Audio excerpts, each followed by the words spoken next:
Welcome to Penrose Learning, where we make understanding easy. You start by choosing your master password and environment. This matters because everything depends on it.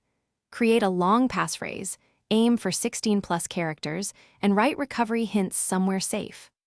Once chosen, decide whether you'll use Bitwarden's cloud or self-host a server. Pick cloud if you want minimal maintenance. Then install the desktop or mobile app and the browser extension. Make sure to allow accessibility or autofill permissions so the app can function across sites. You now create your account and secure the vault. Enter your email and master password, and if you choose, add an account key for extra security.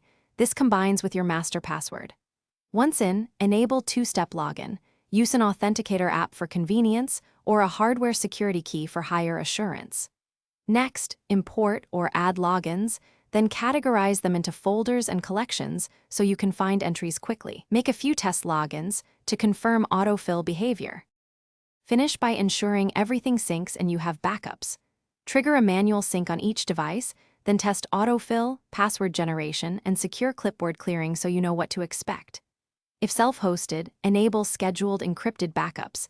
If using cloud, export an encrypted snapshot and store it offline. If something goes wrong, try these steps.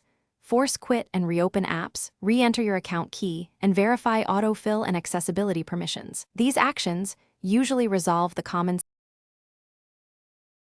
Thanks for watching. If this was helpful, leave a like and consider subscribing. See you next time.